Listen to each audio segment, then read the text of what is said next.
Good morning class 9। तो चलिए हम लोग ज्योग्राफी का आज हम लोग चैप्टर 1 का पार्ट 2 आज पढ़ेंगे, India and the world, Bharat और विश्व। The Indian land mass is the southward extension of the continent of Asia. भारतीय भूभाग जो है वो एशिया महाद्वीप का दक्षिणी विस्तार है, सबसे दक्षिणी विस्तार है। On its north, a chain of lofty mountains run east-west uninterruptedly for 2,400 kilometre.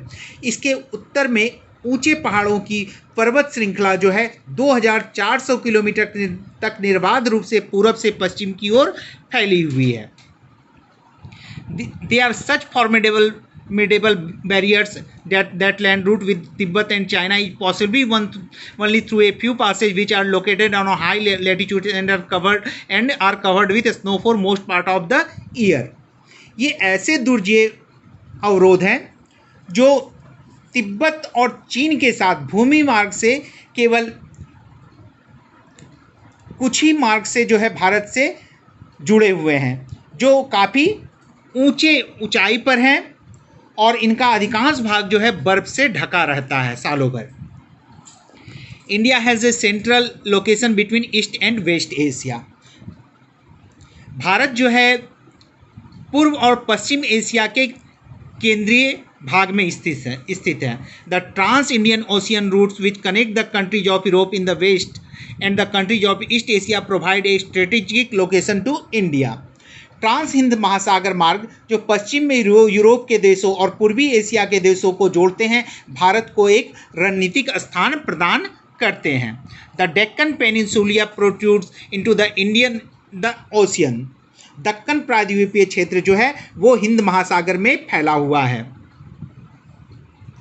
This helps India to establish close contact with west Asia. यह क्या करता है, ये भारत को जो है पश्चिमी एशिया से संबंध निकट संपर्क स्थापित करने में मदद करता है। वेस्ट एशिया नहीं, उसके अलावा भी आपका Africa, Europe from the western coast and with south east. मैंने इसका आधा ही लाइन पढ़ा था, मैं फिर से इसे क्लियर कर दे रहा हूँ। This helps India to establish close contact with west Asia, Africa and Europe from the western coast and with south east. ये भारत को क्या करता है, ये भारत को पश्चिमी तट से पश्चिम एशिया, अफ्रीका और यूरोप के साथ और पूर्वी तट से दक्षिण पूर्व एशिया और पूर्वी एशिया के साथ निकट संपर्क स्थापित करने में मदद करता है। India has the longest coast line on the Indian ocean. Hind महासागर में भारत का सबसे लंबा जो है समुद्री तट है, तटरेखा है। It is India's eminent position in the Indian Ocean which has led to the naming of an ocean after it। यह हिंद महासागर क्षेत्र में यह भारत की स्थिति को जो है प्रभुत्वशाली बनाता है। इसी वजह से जो है इस महासागर का नाम जो है हिंद महासागर भारत के नाम पे ही पड़ा है, हिंदुस्तान के नाम पे ही पड़ा है।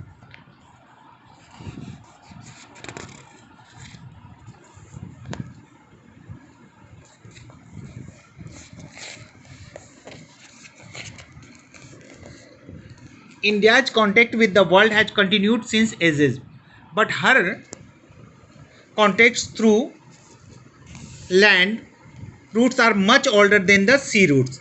दुनिया के साथ भारत का संपर्क युगों से जारी है, काफ़ी वर्ष पुरानों से, मतलब ये काफ़ी प्राचीन काल से है, लेकिन उसका जो संपर्क है वह समुद्री मार्ग की तुलना में भूमि मार्ग से ज़्यादा है। The various passes in the mountains were accessible to the foreigners while the ocean restricted their interaction for a long time. पहाड़ों में विभिन्न मार्ग जो है वो विदेशियों के लिए सुलभ थे, जबकि महासागर से जो है लंबे समय तक जो है विदेशियों को भारत में पहुंचने में जो है बाधा पहुंचाया है। The sea routes became easily accessible after the 15th century. 15वीं शताब्दी के बाद ही समुद्री रास्तों से लोगों का आना जाना सुलभ हो पाया है। In 1498 Vasco da Gama discovered the sea route to India. 1498 में वास्को डी गामा ने भारत के लिए समुद्री रास्ता की खोज की। Since then in people of European country started coming to India. उसके बाद से ही यूरोपियन कंट्री के लोग जो है भारत में आना प्रारंभ किए। India's contact with the ancient world had led to the exchange of knowledge, ideas and merchandise. प्राचीन दुनिया के साथ भारत के संपर्क ने ज्ञान, विचार, व्यापारिक वस्तुओं का आदान प्रदान जो है सो किया था। The ideas of Upanishad, the Ramayana and the stories of Panchatantra spread to many countries. उपनिषदों के विचार, रामायण और पंचतंत्र की कहानियाँ कई देशों में फैली।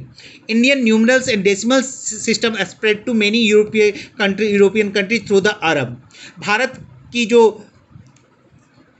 अंक है, न्यूमेरिक अंक जो है, अंक और ये जो है डेसिमल सिस्टम, दशमलव प्रणाली, यह जो है यूरोपीय देशों में अरब निवासियों के द्वारा फैले हैं। In Europe they came to be known as the Arabic numeral. Europe में इसे अरबी अंक के रूप में जाना जाने लगा था। Buddhism spread to south east Asia. बौद्ध धर्म जो है वह दक्षिण पूर्व एशिया में फैल गया।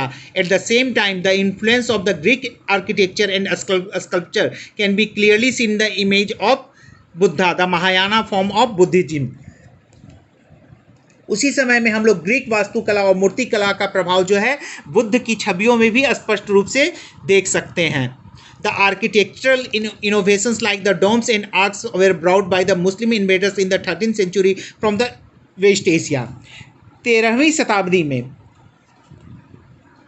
भारत में जो स्थापत्य कला जो है, जिसमें आपका जो गुंबद और मेहराब का निर्माण जो था वह पश्चिम एशिया से मुस्लिम आक्रमणकारियों द्वारा ही भारत में लाया गया था। तो क्लास 9 आज के लिए जो है सो हम लोग यहीं पे फिनिश करते हैं।